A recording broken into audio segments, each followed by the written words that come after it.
네, 사람 심리라는 게 그렇습니다. 주가가 막 오를 때는 한없이 오를 것 같습니다. 내가 지금이라도 안 사면 큰 기회를 놓칠 것 같죠. 저게 얼마인데 이건 얼마밖에 안 하네? 얼마나 싼 거야? 이러면서 사게 됩니다. 그런데 주가가 막 떨어질 때는 사람 마음이 돌변하죠. 불안하고 초조합니다.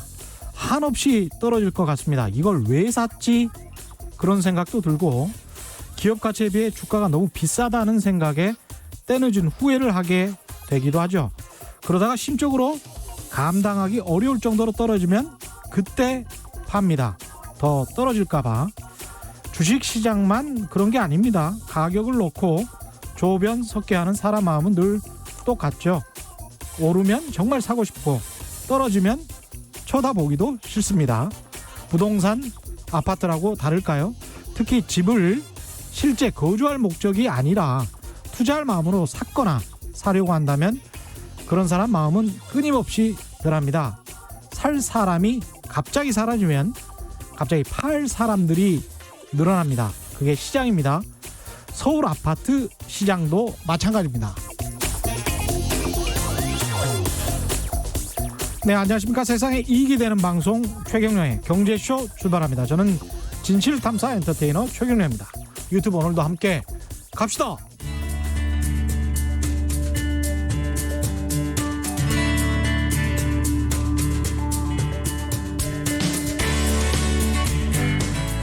경제방송 아무거나 들으면 큰일 납니다. 듣고 또 들어도 탈이 나지 않는 최경영의 경제쇼. 네, 연휴 이후에 오늘 주식시장 많이 안 좋았습니다. 코스피가 2.46%, 코스닥이 4.17% 하락했습니다. 개인 투자자들 고민이 좀 많을 시기인데요. 오늘 주제가 흥미롭네요. 한국 개인 투자자 잔혹사에 대해서 김학균 신영증권 리서치 센터장과 함께 살펴보겠습니다. 안녕하십니까? 네, 안녕하십니까? 예. 이 제목은 직접 센터장님께서 지으신 겁니까? 지금까지는 좀 그랬는데요. 예. 이제 저는 투자라고 하는 게 학습 효과가 굉장히 중요한 것 같습니다. 그렇죠. 제가 증권회사 취직한 게 1996년도에 처음 이제 시장에 이제 들어왔는데요. 네. 제가 입사하고 처음 한 10년 동안은 한국 사람들이 너무 주식을 단기 매매한다. 네. 그래서 이제 지나친 단기 매매가 코리아 디스카운트의 주된 원인이다. 이런 얘기 있었거든요. 그렇죠. 근데 한번 생각을 해보면 한국인의 유전자 속에 무슨 투기적인 인자가 있어서 단기 매매를 했겠습니까? 90년대 우리나라 주가 지수가 주식을 장기간 보유하고 있으면 안 되는 500 갔다 1000 갔다 500 갔다 1000 갔다 중간에 기업들은 분식회계하고 그렇죠. 그럼 어떻게 보면 단기 매매라고 하는 거는 추세적으로 오르지 못하는 시장에서 사람들이 살아남기 위한 나름의 어떤 저는 적극적인 행동의 결과였다고 생각합니다. 나름의 방어 전략. 그렇습니다. 예. 그러다 2003년부터 종합주가지수가 500에서 한 2000까지 올라가는 굉장히 좋은 장이 있었는데 그때가 되니까 한국 투자자들의 회전율이 뚝 떨어집니다. 예. 그러니까 주식을 오래 보유하고 있다는 거죠. 그러니까 그동안 이제 우리 증시가 90년대 내내 89년에 처음 1000포인트 가고 예. 90년대 내내 1000을 못 넘었거든요. 핑퐁처럼 왔다 갔다 하니까 예. 사람들은 이제 장기 투자를 안 했고 또 기업들은 배당도 안 줬거든요. 음. 근데 2004년부터 1000을 넘어서 주가가 순항을 하니까 그때부터 이제 안 파는 겁니다. 그렇죠. 그러니까 어떻게 보면 이제 그 금융이라고 하는 것은 성공의 경험이 굉장히 중요하고 그렇죠. 어떤 투자자들의 행동이 또 시장을 바꿀 수도 있는 거라고 생각합니다. 근데 지금까지는 한국 투자자들이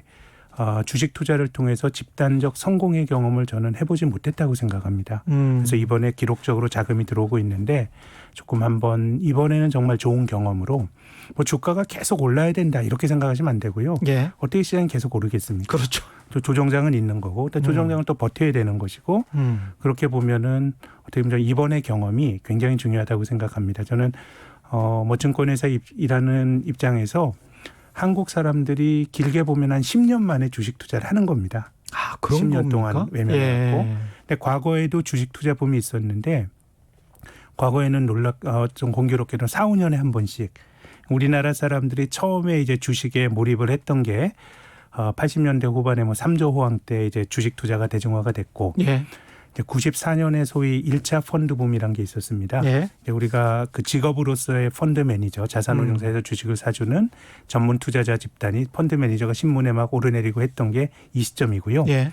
이거 지나고 99년도쯤에 바이코리아 펀드 열풍이 있었습니다. 이익치 회장 그랬었죠. 예. 5년 정도 지났고요. 예. 또 사람들이 바이코리아 펀드에 투자했다 안 하고 5년 정도 지나서 적립식 펀드 또 인사이트 펀드로 상징이 되는 펀드 붐이 2004년부터 있었습니다. 그랬네요. 5년에 한 번씩 이제 주식 투자 붐이 일었던 거는 조금 나쁘게 해석을 하면 굉장히 고점에 투자해서 주식 투자해서 손해를 보고 예. 야, 주식은 참 위험한 자산이야. 그러면서 망각의 시간이 전 5년이었다고 생각합니다. 내가 그렇군요. 깨진 것도 잊어먹고 예. 또 금리도 떨어지고 하니까 해보니까 또 실패하고 예. 그렇게 5년 주기로 한국 사람들이 주식에 몰입을 했다가 손해를 보는 패턴이 반복이 되다가 최근에 들어오는 거는 그한 10년 만에 주식에만 해다 이제 들어오는 거기 때문에 우리 입장에서도 지금 들어온 돈이 성공의 경험을 갖도록 하는 게 저는 굉장히 중요하다고 생각합니다. 그렇죠. 네. 근데 인위적으로 뭐 주식 시장을 올릴 수는 없잖아요. 올릴 수는 없죠. 이 시장을 반영하는 거니까. 그렇습니다. 기업들이 이익이 많이 나서 네. 그게 이제 주가에 반영이 되고 한국 경제가 성장을 하면 주식 시장도 이제 자연스럽게 성장하는. 네.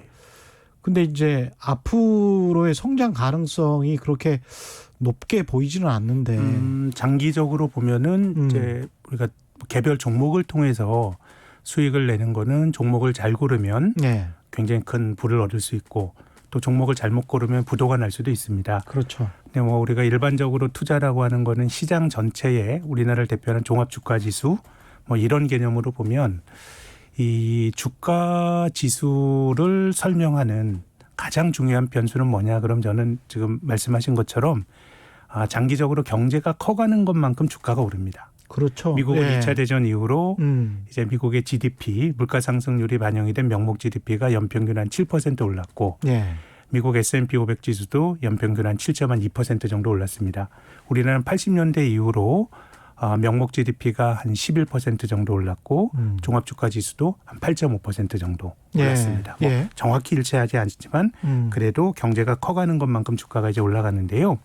근데 뭐 우리나라 경제 성장률이 둔화가 되고 있기 때문에 저는 주식에 대한 기대 수익률은 낮추는 게 맞다고 봅니다. 예. 과거에 10% 성장할 때는 뭐 길게 투자했을 때 연평균 10% 정도가 기대 수익률이라 그러면 지금 제 생각에는 우리나라는 이제 뭐 한 2% 초중반 정도 그렇죠. 물가 상승률까지 합치면 3% 정도의 성장에 한국이 좋아질 수 있는 건 이제 기업들이 배당을 좀 많이 줘야 됩니다. 그렇죠. 우리나라는 뭐 한국 시장이 저평가됐다라고 하는 게 뭐 늘 저평가입니다.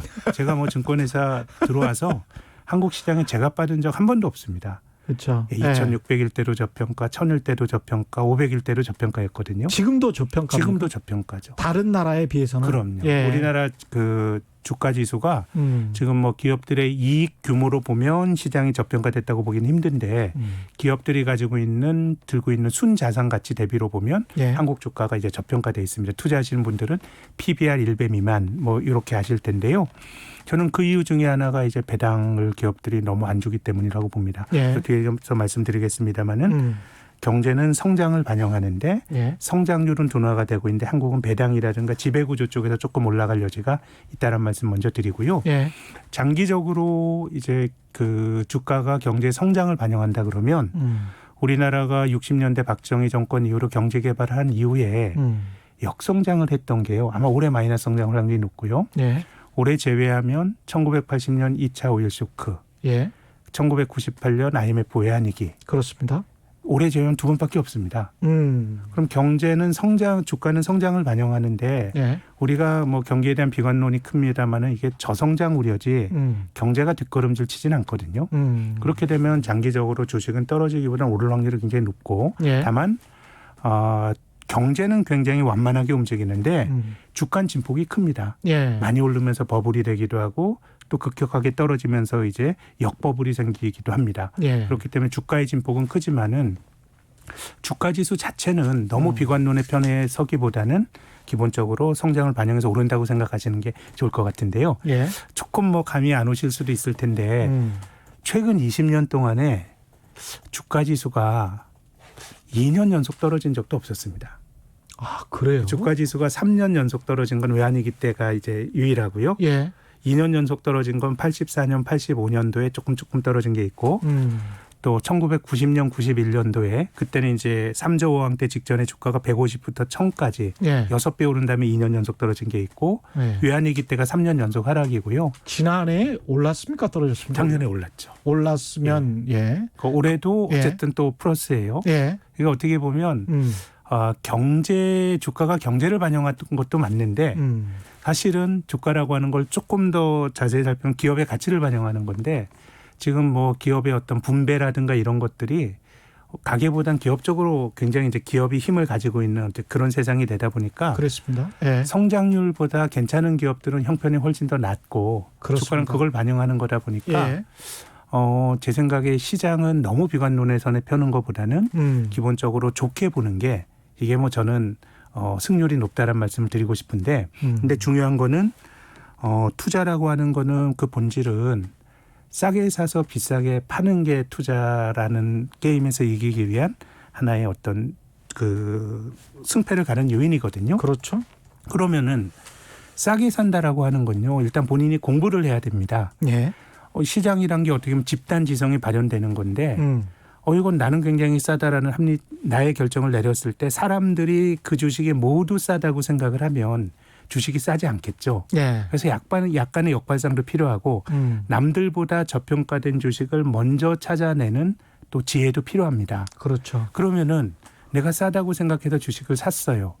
그러면 이제 주가가 올라가는 거는 다른 사람들이 이 주식이 싸다는 걸 인정을 해줘야 되는 거거든요. 그렇습니다. 그러면 다른 사람들이 그걸 언제 알아줄지는 내가 알 수 없어요. 알 수가 없죠. 그렇기 때문에 예. 싸게 사서 비싸게 파는 어떤 그런 게임을 하게 되면 이건 장기 투자일 가능성이 굉장히 높아지는 겁니다. 그렇습니다. 내가 예. 충실히 공부해서 싼 주식을 샀다고 하더라도 사람들이 알아주는 것들을 그건 언제일지 모르니까 사서 기다리게 되는 것이고요.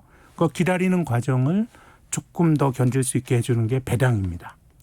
예, 중간중간 배당을 준다 그러면 예. 그걸 받으면서 지금 같은 저금리 하에서 싼 주식을 사서 오래 기다리면서 승률을 높일 수가 있는 건데 저는 지난 그 7개월 코로나 팬데믹 이후로 주가 지수가 1450에서 그는 2500 언저리까지 갔는데 그렇죠. 거기 들어왔던 소위 뭐 개미 투자가들의 자금을 폄훼하고 싶은 생각 전혀 없습니다. 예. 용기 있게 주식을 사서 뭐 남들이 어렵다 할 때 주식을 사서 돈을 벌었기 때문에 그건 충분히 그 용기는 우리가 칭찬해 줘야 된다고 생각합니다. 다만 시장이 늘 이럴 거라고 생각하시면 안 됩니다. 늘 이길 것이다. 이럴 것이다. 늘 사자마자 바로 올라가고 예. 뭐 저점에서 사자마자 조정의 기간 없이 바로 6개월 안 되는 동안에 6개월이 뭡니까? 5개월 정도 동안에 60%가 올라가는 장은 매우 예외적인 장입니다. 10년에 한 번 나올까 말까 하죠. 정확히 말하면 2009년 이후로 처음 온 그렇죠. 한 11년 만에 온 장을 이제 경험을 하신 겁니다. 이번에 처음 경험을 하신 거예요. 이렇게 쉽게 돈을 벌 수 있다는 사실을. 그러니까 어떻게 보면 지금은 주식을 그 코로나로 인한 어떤 주가가 급락을 하면서 뭔가 시장의 균형이 깨지면서 내가 어떤 주식을 사느냐도 그런 거보다 내가 주식을 사느냐 마느냐가 더 중요했던 거고요. 맞습니다. 예. 뭘 사더라도 어쨌든 어려울 때 역발상하는 대가로 보답을 받았는데 이거를 예외적인 거라고 생각하셔야지 이게 주식시장의 일반적인 형태라고 생각하시면 안 되고요. 저는 지금 그 6개월이 안 되는 동안에 60조 원이라고 하는 돈이 들어왔습니다. 그렇습니다. 예. 이게 어느 정도 규모냐 하면요. 과거 이제 우리나라 사람들이 주식형 펀드에도 몰입을 하고 이런 말씀을 드렸는데 예. 직전에 주식시장으로 돈이 가장 많이 들어왔던 게요. 2004년부터 2008년까지 46개월 동안 96조 원이 주식형 펀드의 형태로 들어왔습니다. 46개월 와. 동안 96조 원인데 예. 지금 6개월 동안에 60조 원이 들어왔고 또 주식형 펀드로 들어온 돈의 운영 형태와 개인 투자가들의 운영 형태는 조금 다릅니다. 그렇죠. 주식형 펀드로 돈이 들어오면 펀드 매니저가 조금 얌전하게 운영해야죠. 예. 이것저것 사서 분산 투자를 하는 건데 지금 개인 투자가들은 굳이 분산 투자를 저는 안 하는 것도 개인 투자가가 기관 투자가에 비해서 유리한 면도 있다고 봅니다. 자기가 아는 거 집중 투자할 수 있으니까요. 그러니까 굉장히 공격적으로 운영이 되면서 투자하자마자 바로 긍정적인 피드백을 이제 받았는데 제 생각에는 투자라고 하는 게 시간을 사는 행위다라고 하는 걸 생각을 하면 시간을 사는 행위다. 이건 매우 좀 예외적인 이게 적당한 비유가 될지 모르겠는데요. 뭐 이런 말씀 방송에 드려야 될지 모르겠지만 저는 요즘 야구팀 중에 키움 히어로즈가 아주 매력적이더라고요. 왜요? 젊은 선수들도 많고 엉망이를 잘 치는데 제가 좋아하는 그 김하성이란 그 선수가 유격수인데 얼마 전에 한 경기에 5안타를 쳤습니다. 한 경기에 5안타를 쳤어요. 그러면 뭐 양준혁 선수나 이종범 선수나 이런 레전드들도 한 경기에 안타 5개 친 게 별로 없을 거예요. 그렇습니다. 그거는 실력이 있어야 치지만 한 경기에 5개 치는 건 운이에요. 그렇습니다. 운인데 내가 한 시즌 동안 3할을 치는 거는 실력입니다. 그렇죠. 그렇죠. 뭐 삼진도 당하고 뭐 그러면서 뭐 헛스윙도 하고 하지만 10번 나와서 3개를 안정적으로 치는 건 실력인 겁니다. 근데 저는 지금의 상당수 투자자들이 3월 이후로 안타를 한 경기에 너댓 개씩 치는 그런 경험들을 하고 계시라고 생각이 드는데 전 주식으로 번 돈은 빠져나가기 어려울 거라고 봅니다. 어떻게 빠져나가겠어요? 사람이 다 욕심의 동물인데. 아까 그 성공의 경험 때문에. 그런 거죠. 오히려 돈을 더 엎을 수도 있고요. 더 투자 규모를 키울 수도 있고 이렇게 내가 좋은 자질을 돈 버는 자질을 내가 발견했는데 어떻게 빠져나가겠어요? 내가 이렇게 잘할 줄은 몰랐어. 뭐 이러면서. 워렌 버핏과 같은 자질이 있다고 생각하시는 분 계실 텐데 어쨌든 주식 투자는 결과가 중요하기 때문에 뭐 절대로 폄하하는 건 아닙니다만은 자본주의에서 시장은 매일매일 열리고 또 조정도 있는 것이고 조정이란 게 왜 어찌 없겠어요. 조정이 있겠지만은 주식을 팔아야 내 손실이 확정되는 거거든요. 우리가 지난 2, 3월 달에 끝이 안 보이는 코로나 팬데믹 때도 주식을 팔아야 내 손실이 확정되는 거예요. 그렇습니다. 들고 있으면 손실 확정되는 거 아니거든요. 어려울 땐 견디는 것도 투자고 애매하다 그러면 우리가 야구 선수가 방망이 나쁜 볼을 안 휘두르고 좀 기다리는 것도 투자고. 그 볼넷으로 나갈 수도 있어요. 그게 장기적으로 타율을 높이는 나쁜 공 안 건드게 3할 타자가 되는 길 아닙니까? 그렇게 본다 그러면은 조금은 저는 한국 사람들이 안 하던 주식을 시작하는 게 매우 반가운 일이고 또 투자하고 살아야 됩니다. 그렇죠. 이 저금리 하에서 투자는 어떻게 살겠습니까? 특히 젊은 사람들이 많이 지금 주식시장으로 들어왔잖아요. 조금 그 데이터가 계좌 수가 늘어난 거는 사실인 것 같고. 근데 뭐 이제 외상으로 주식을 사는 그 비중이 20, 30대가 증가율이 높다 이거는 조금 과장인 것 같고. 규모가 그렇군요. 적기 때문에 이제 조금만 금액이 늘어나도 그 비율은 높아지게 되는 건데 근데 뭐 어쨌든 새롭게 시작하는 사람들이 새로 늘어나는 건 맞는 것 같은데요. 그래서 저는 투자에 있어서 가장 나쁜 거는 조급함이라고 봅니다. 조급함이 적인데 지금은 조금 너무 급한 것 같아요. 호흡이 너무 급한 것 같아요. 개인 투자자들이. 전체적으로.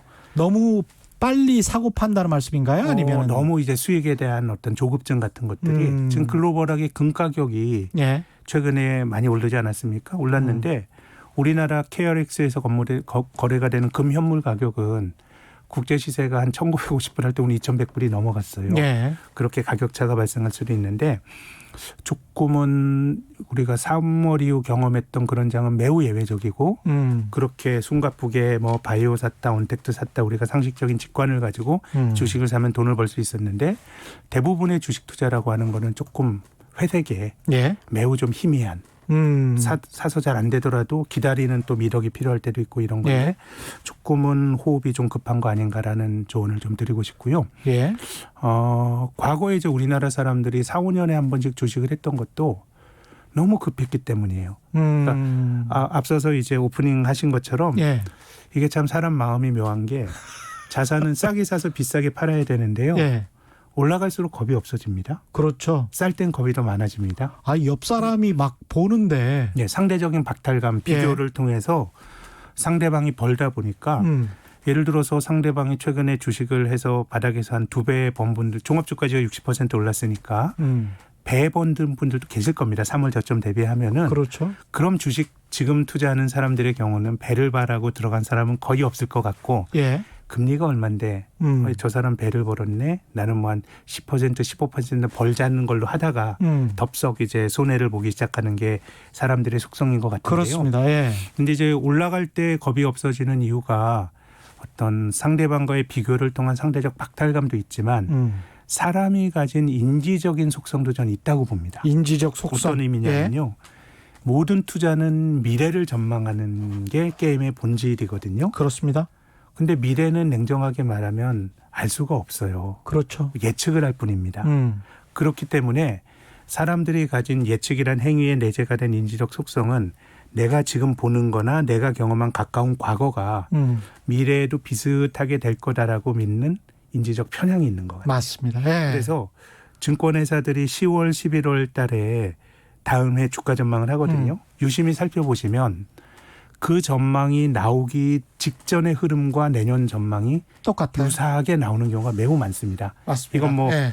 열심히 전망하는 저희 동료 뭐 저도 포함이 되는 거니까요. 이 그런 노력을 폄하하는 것이 아니고 사람들의 마음속에 그런 어떤 인지적 편향이 있다는 걸 말씀드리고 싶기 때문입니다. 그래서 올라가면 사람들이 더 올라갈 것 같고요. 예. 그 상대적 박탈감과 맞물리면서 떨어질 때는 더 떨어질 것 같다라고 하는 패닉에 빠지게 됩니다. 그 다른 사람들이 그룹을 지어서 야 내년 주식은 이럴 것 같다라고 하는데 본인은 아니야 이럴 것 같아 전혀 반대로 이야기를 하기가 쉽지가 않더라고요. 쉽지 않은 면도 있고 예.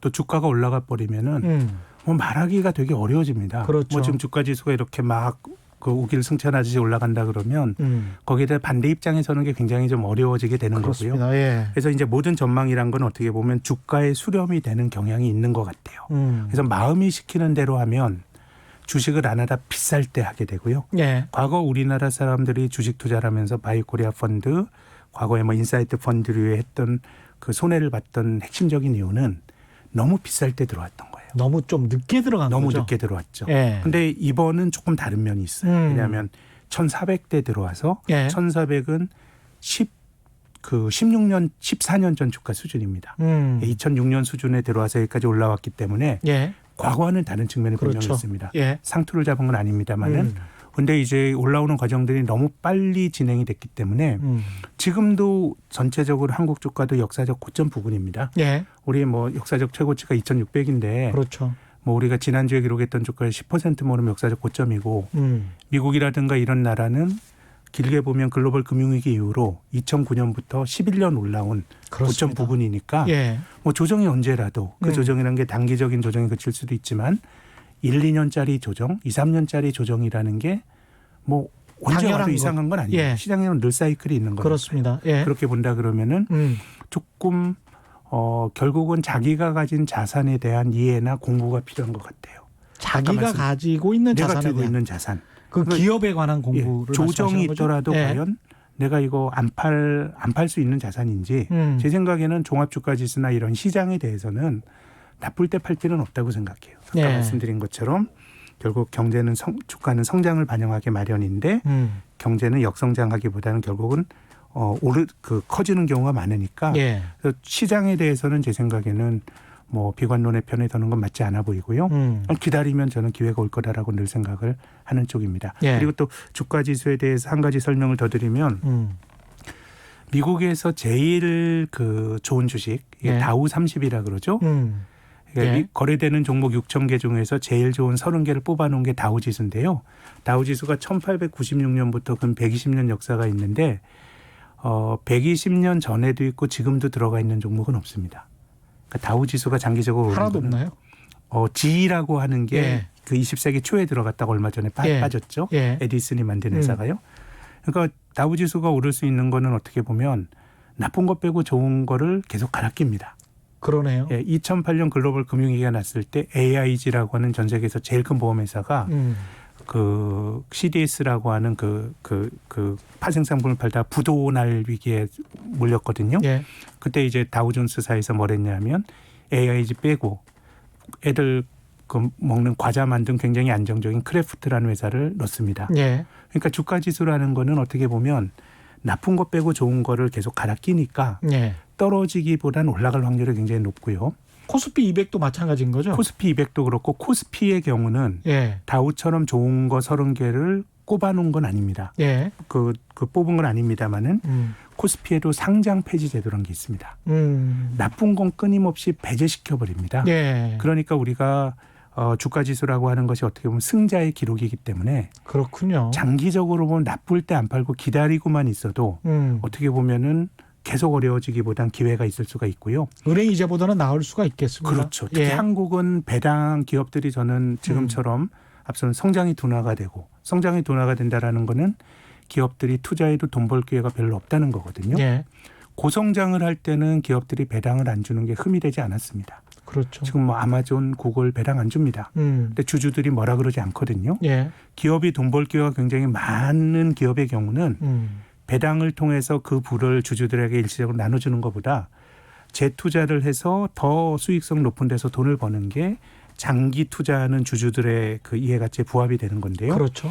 우리가 과거에 고성장을 할 때는 사실 뭐 배당을 안 해도 됐는데 지금은 우리나라 기업들이 뭔가 일부 기업은 잘 나가지만 전체적으로 수익성이 많이 떨어지고 있습니다. 그렇죠. 작년에 우리나라 기업들의 자기 자본 이익률, 기업들이 사업 미천을 가지고 그 돈을 번 그 비율이 5.4% 정도 됩니다. 5.4%. 이건 굉장히 예. 높다고 말하긴 힘듭니다. 그렇죠. 우리가 뭐 예. 빵집을 해도 예. 우리가 자영업을 해도 마음속으로는 한 1년에 10%는 벌어야지라고 생각을 하시는데요. 그렇습니다. 예. 그럼 이제 자기 자본 이익률이 떨어지는 국면에서는 기업들이 돈을 움켜쥐고 있을 명분이 없거든요. 그렇게 된다 그러면은 조금 이제 배당으로 나눠줘야 됩니다. 가지고 있는 이 현금을. 그럼요. 예. 이제 그런 국면까지는 갔다고 생각이 되고요. 또 최근에 뭐 여러 가지 굉장히 논란이 많습니다만은 뭐 상법 개정안이나 이런 것들의 그 핵심적인 내용이 결국은 대주주 말고 예. 그 소액주주들의 어떤 대표들도 이사회에 좀 넣고 좀 주주들의 어떤 이해관계에 좀 부합을 하게 하려는 그런 어떤 저는 뭐 제도적인 어떤 노력들이 있다고 생각이 드는데요. 저는 앞서 지금 뭐 상법 개정안 같은 거 보면 물론 이제 그 외국계 투기 자본에게 한국 기업이 휘둘릴 수 있다라고 하는 걱정도 있고 한데 예. 과거 박근혜 정권에서 최경환 부총리가 계실 때 초과이익 환류세제라고 하는 법을 만들었습니다. 있었죠. 예. 기업이 돈 벌면 그 돈을 노동자들의 임금을 올려주든가 아니면은 설비 투자라든가 예. 아니면 주주들에게 배당으로 줘라. 이 얘기는 결국 돈을 돌게 하라는 거거든요. 그렇죠. 돌게 하라는 건데 예. 저는 뭐 그런 문제의식이 필요하다고 생각이 되고요. 그때 그것도 강제로 하지는 못했죠. 강제로 했습니다. 강제로 그거를 했습니까? 그 예? 입법을 해가지고요. 아. 그래서 기업들이 일시적으로 배당이 늘어나고 이런 것들도 있었는데요. 예. 근데 재미난 거는 우리 옆나라 일본도 예. 굉장히 어떻게 보면 조금 한국과 비슷한 정서가 있습니다. 외국계 자본이 일본 기업을 M&A 하는 거에 대한 어떤 심정적인 일본도 굉장히 폐쇄적인 민족주의 국가 아닙니까? 예. 반감도 있고 한데 아베가 들어와서 아베가 이제 2012년에 2차 집권을 하면서 아베 수상이 일본의 주주 행동주의 펀드의 어떤 일본 시장 참여를 환영합니다 이런 얘기를 했습니다. 그 얘기는 뭐냐면 돈이 그냥 정체돼 있는 거예요. 오래된 네. 기업들이 그 돈을 가지고 배당도 안 해, 투자도 안 해, 고용도 안 늘려. 그럼 주주들의 힘으로 사실은 돌지 않는 자본은 자본이 아니거든요. 그렇죠. 돌아서 증식을 해야 그것이 자본이거든요. 그래서 저는 한국의 경우는 뭐 조금 너무 많이 돌아왔네요. 성장률을 생각하면 주식의 기대 성장률이 조금 낮아질 수 있는데 그걸 배당으로 우리가 지배구조의 개선이라는 것처럼 배당으로 좀 복원을 한다 그러면 뭐 제 생각에는 나쁜 장에서도 기다림도 투자이죠. 나쁜 가격에 안 파는 것도 투자입니다. 예. 그러니까 시장이라고 하는 거는 워렌 버핏이 말한 것처럼 미스터 마켓은 벤자민 그레이엄이 한 말이죠. 네. 워렌 버핏의 스승인데 조울증 환자다. 어떨 때는 내가 볼 때 기업의 가치는 100인데 예. 어떨 때 그 조증이 오면 예. 이거 120에 내가 나에게 막 사겠다 그런다. 그럼 예. 나는 그 120에 시장에 조증이 오면 팔고 어떨 땐 적정 가치가 100인데 70에도 안 살라 그러면 울증엔 안 판다라는 거거든요. 그렇죠. 그러니까 시장이라고 하는 게 늘 이렇게 변동이 있기 때문에 나쁠 때 안 파는 것도 이제 투자고요. 그렇죠. 또 뭐 잘못은 안 하는 것도 투자고. 왜냐하면 시장은 조정이 왔을 때 내가 이 자산을 들고 가는 게 맞냐 안 맞냐에 대한 의사결정을 내려야 되거든요. 그렇지 않으면 굉장히 비쌀 때 좋게 보이게 사고 떨어질 때 공포감에 주식을 파는 경우들이 예. 그게 뭐 흔히 있는 일입니다. 전문가도 그렇죠. 있을 수 있는 예. 일이고. 그럼 내가 이 기업에 대한 가치에 대한 고민이 필요한데 이게 아니라 그럼 ETF나 그냥 펀드를 하시는 게 맞는 것 같고 그런 거라 그러면은 지금은 제 생각에는 주가가 뭐 이게 끝이다 이런 생각은 안 드는데 상당히 많이 올라왔다고 생각합니다. 앞으로 조정이 올 가능성에 대비해서 개인 투자자들이 꾸준히 주식 투자를 하려면 어떤 자세를 가져야 된다. 그 말씀을 오늘 하고 싶으신 거네요. 자기가 예. 보유하고 있는 자산이 이게 주식이 뭐 배당이라도 주는지 예. 아니면은 뭐 기업의 장부 가치는 얼마나 되는지 이런 것들에 대한 고민이 좀 필요한데 요즘 조금 걱정이 되는 거는 올라가는 주식들이 바이오라든가 소위 언택트 관련 주주, 소위 성장주들이 이제 올라가면서 그렇죠. 예. 사람들이 가치에 대해서 가지는 감이 별로 없어진 것 같아요. 맞습니다. 예. 이게 뭐 아마존 제 주변에도 아마존 주주들 많거든요. 예. 아마존 PER 물어보면 잘 모르는 사람들 많아요. 모르죠. 지금 한 100배 가까이 됐을 겁니다. 100배 좀 넘을 건데요. 사실 그게 기본인데 이런 주식이 워낙 기존의 질서를 바꾸면서 그 어떤 그 비즈니스 모델이 너무너무 좋다 보니까 투자자들 입장에서는 너무 스토리텔링에 몰입을 하는 현상들이 그럴듯해 보이는 주식을 사는 거예요. 테슬라는 한 800배 될 거예요. 그렇죠. 테슬라 이제 뭐 흑자가 났으니까요. 예. 그래서 뭐 그거를 성장성이 있는 주식을 800배니까 안 산다.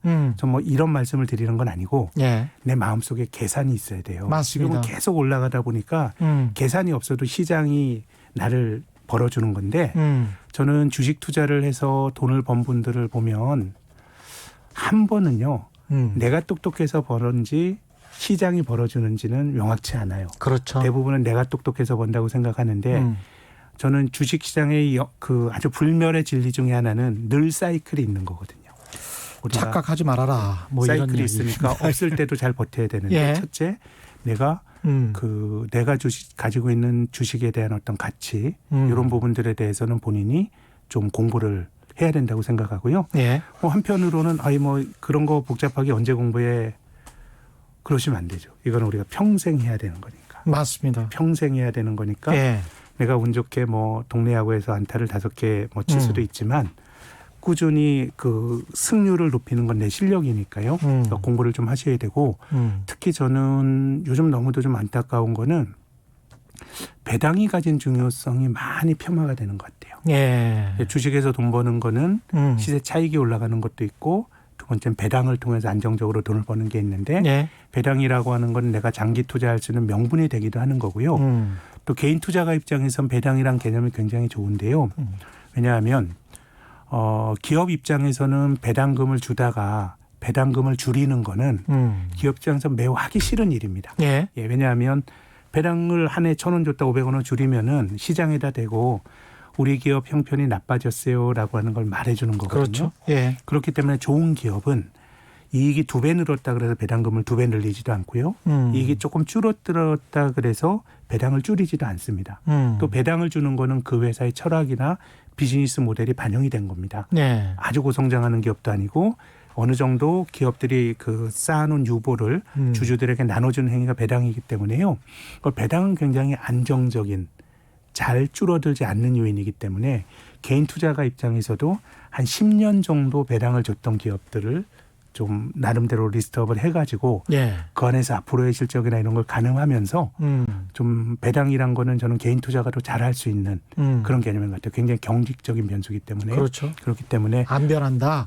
잘 안 변하는 속성이 있죠. 물론 이제 최근처럼 코로나처럼 기업 환경이 나빠졌을 때 그럼 이 기업이 계속 배당을 줄 수 있는 또 고민을 해봐야 되는 거지만 그 자체가 다른 요인보다 매우 경직적인 변수기 때문에 배당이라든가 이런 부분들에 대한 고민을 폈는데 지금 올라갔던 종목들이 바이오라든가 뭐 이런 유의 주식들은 배당을 안 주는 종목들이거든요. 그러니까 뭐 그 기업들은 배당을 줄 여력도 없고 또 고성장하는 기업, 고성장에 대한 꿈이 있기 때문에 또 배당을 할 필요도 없는 기업들인데 주식 투자 처음 하시는 입장에서는 그런 성장주들이 올라가는 시장에서 처음 주식 투자를 하신 분들의 경우에는 배당이 가진 중요성들 이런 것들이 약해질 수가 있는데요. 그래서 조금 배당 같은 것도 좀 공부를 좀 해보시고 그래서 시장이 어찌 답이 있겠어요. 뭐 전문가라고 뭐 답이 있겠습니까? 시장은 늘 바뀌는 건데 근데 그게 틀리더라도 내 마음속에 어떤 기준이 있어야죠. 가치에 대한 기준이 있어야지 가격만 놓고 본다 그러면 저는 주식이 투기기도 하고 투자라고도 합니다. 그 속성이 다 있다고 생각하는데 제가 생각하는 그 투자와 투기의 기준은 투자는 가치가 결부가 되어야 전 투자라고 봐요. 그렇습니다. 가치보다 싸게 사서 비싸게 파는 이런 어떤 기준이 있는 게 투자인 것이고 투기는 나보다 더 비싼 가격에 사줄 사람을 기다리는 게 저는 투기라고 생각하는데요. 그렇죠. 지금 원했던 원치 않았던 간에 주식시장은 돈이 계속 들어오면서 뭔가 유동성에 의한 선순환이 걸렸던 것인 건데 이것 자체가 지속 가능하진 않기 때문에 조금 마음속에 자기가 생각하는 주식, 기준. 보유하고 계신 주식에 대한 어떤 가치에 대한 아웃라인은 있어야 됩니다. 이게 맞아서 아니고요. 예. 당연히 어떻게 뭐 맞겠어요. 내가 생각하는 기준은 늘 바뀔 수 있는데 이런 기준이 없다 보면 투자가 모든 게 운이 돼버려요. 그렇죠. 올라가면 좋아 보이고 떨어지면 예. 나쁘게 거기서 실수해서 배움도 얻게 되는 거고 또 떨어졌을 때 견딜 수 있는 명분도 없어지는 거고 하기 때문에 예. 어쨌든 자기 나름의 어떤 관을 갖는 게 우리가 오래 투자하는 사람에게는 가장 중요한 것 같습니다. 오늘 그 월스트리트저널에 비슷한 이야기가 나왔더라고요. 동학개미 운동과 비슷한 로빈훗이라고 네. 있지 않습니까? 그걸 보고 거기에서도 이제 그 개인 투자하는 사람들이 많이 있어서 옵션이 뭔지도 모르고 투자했다가 한 8억 날린 사람이 자살한 예. 경우도 있었고, 그래서 이게 근본적으로 보면 과거 증권사 직원 말만 믿고 그냥 투자했던 어르신들과 지금 주식이 좋대라고 해서 뛰어든 초보 개인 투자자들과 다를 바가 없다. 근데 기기만 스마트폰을 쓴다고 해서 본인이 스마트해지는 것은 아니다. 뭐 그런 생각도 들더라고요. 전 세계적으로. 지금 예. 뭐 주식 계좌가 굉장히 많이 늘었고 돈이 이렇게 많이 들어왔기 때문에 예. 제 생각에는 뭐 똑똑한 개미도 계실 테고요. 그렇죠. 또 상당수 그냥 뭐 좀 준비 없이 들어가는 거 계신 것 같고요. 예. 그렇기 때문에 어쨌든 뭐 시장의 피드백이 너무 좀 빨라서 그거를 어쨌든 정상적인 형태로 생각이 안 되는 말씀을 또 드리고 싶은데요. 예. 지금 말씀하셨던 그 자살한 사람이 미국의 대학생이라 그러더라고요. 그렇습니다. 예. 네브래스카 대학 다니던 사람인데 굉장히 아이러니하게 생각되는 거는 워렌 버핏이 있는 동네가 거기입니다. 네브라스카죠. 네브라스카 오마하. 예. 그리고 또 워렌 버핏이 네브래스카 대학을 나왔습니다. 맞습니다. 그 후배가 예.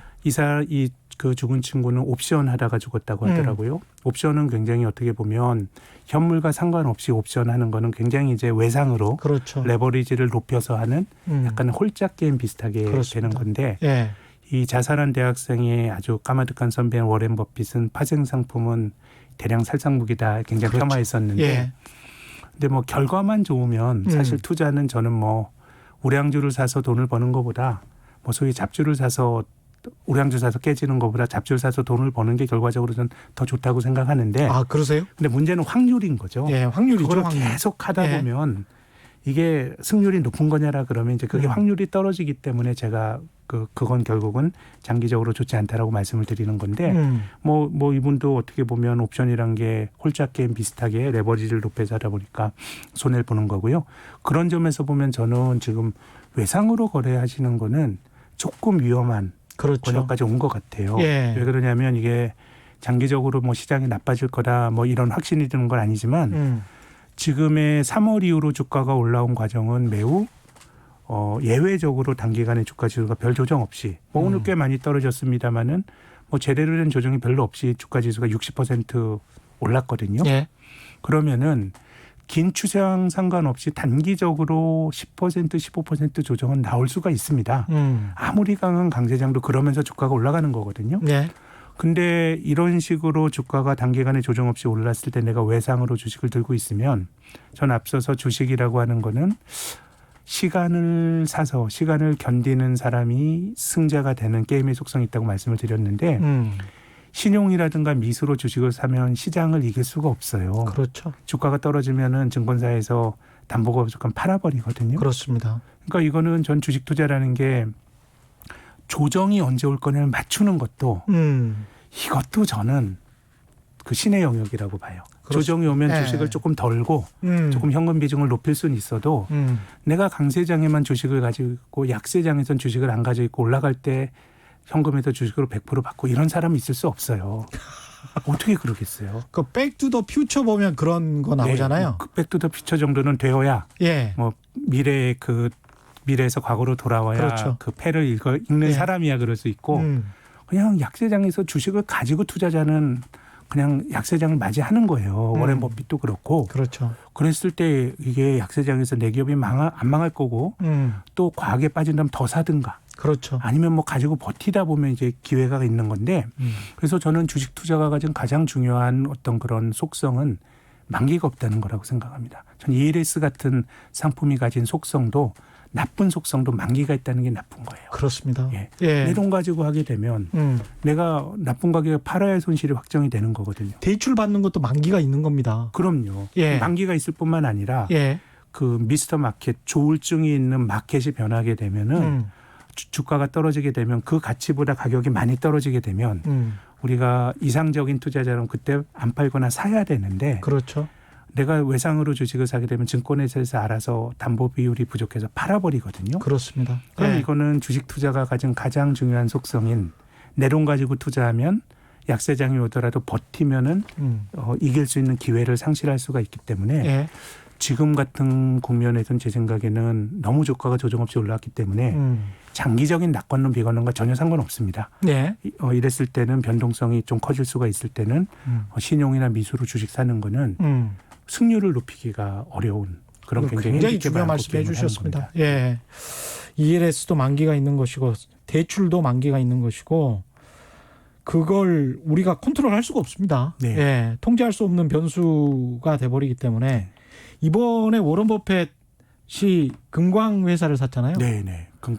근데 보니까 포가 10배가 안 되고 워런 버핏 답답한요. 네네. 배당도 한 1% 그래도 꾸준히 주는 그러면서도 금이니까 시세 차익을 또 노려볼 수 있겠다라고 생각해서 금강회사를 상장된 금강회사를 산 것 같은데 그런 식 아까 말씀하신 대로 시세 차익도 노릴 수 있고 배당도 네. 줄 수 있으면서도 트렌드가 조금 반영이 된 네. 그러면서도 이제 본인이 굉장히 잘 이해하고 있는 네. 그런 종목을 산 것 같은데 아까 그 트렌드라고 하는 거에 기업 지배 구조를 잠깐 언급하셨습니다. 네. 저는 지배 구조도 조금 한국 좀 바뀌어야 될 거예요. 예. 왜 그 배당을 잘 안 주는 이유가 한국의 대기업들이 지분을 너무 조금 갖고 있습니다. 그러니까 그 어떻게 보면 이제 소위 오너 일가들이 예. 공정거래위원회에서 집계된 한국의 그 오너 일가들이 보유하고 있는 지분이 전체 자기들이 발행한 주식이 한 4%밖에 안 됩니다. 예. 다 계열사를 통해서 지배를 그렇죠. 하거든요. 순환 출자. 예.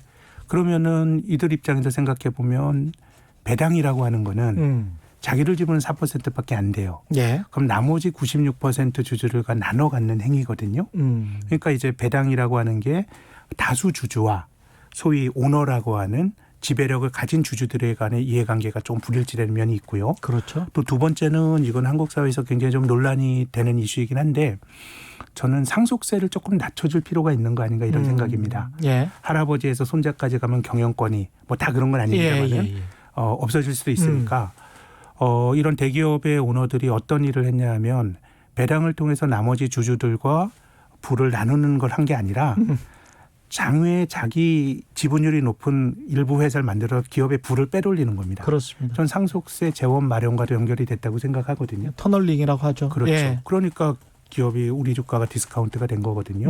그래서 저는 한국의 좀 대주주가 아닌 일부 지배주주가 아닌 다른 주주들도 뭔가 이사회에 어떤 좀 들어가서 뭔가 이사회를 역동적으로 뭐 우리나라보다 더 답답했던 일본마저도 그렇죠. 아베가 아까 말씀드린 것처럼 주주권 행사를 통해서 기업을 바꾸려고 했던 것처럼 예. 이거를 좀 해야 되는 게 아닌가 생각이 들고요.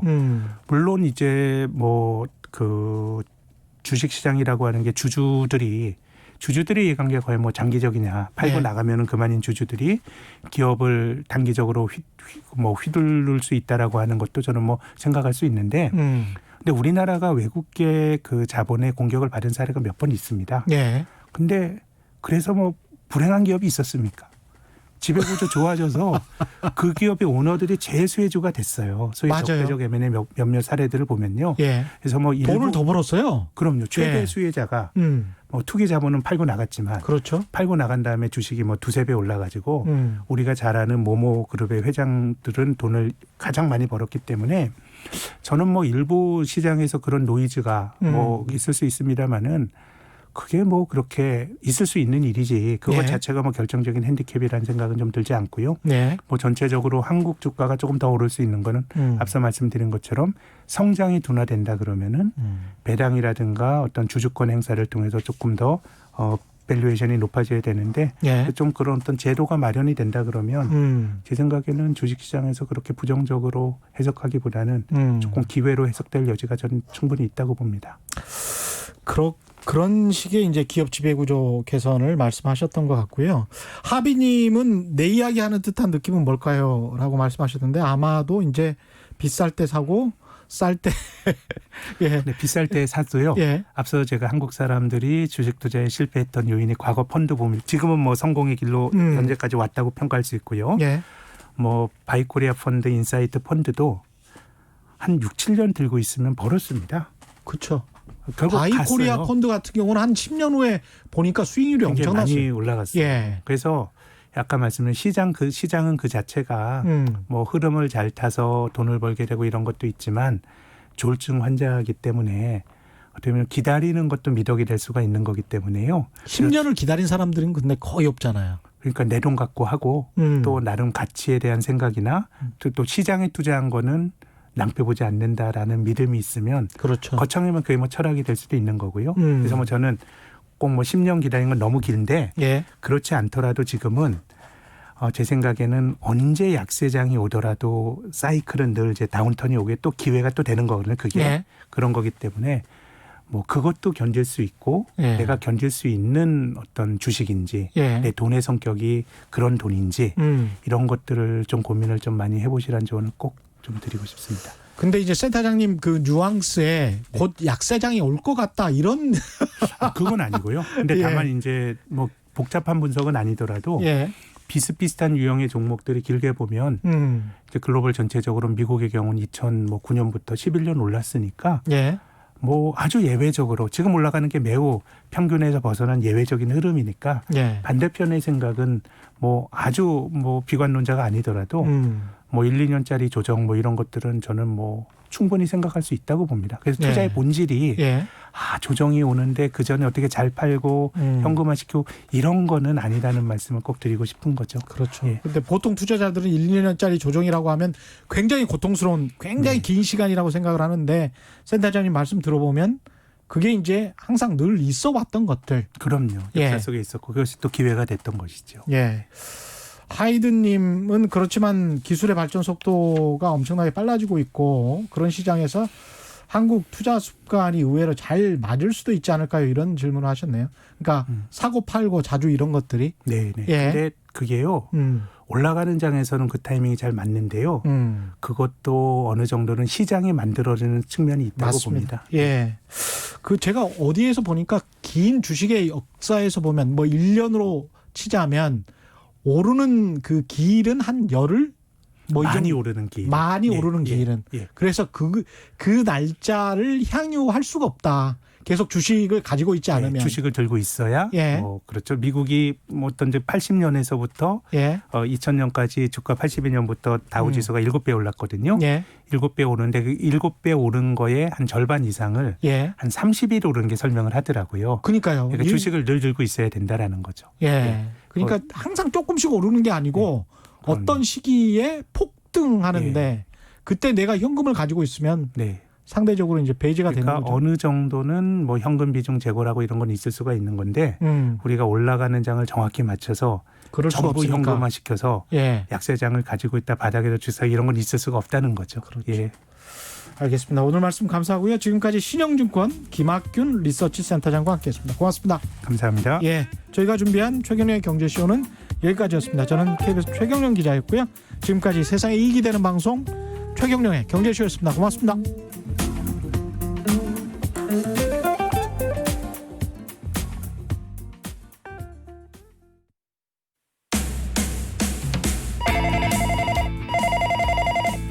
여보세요?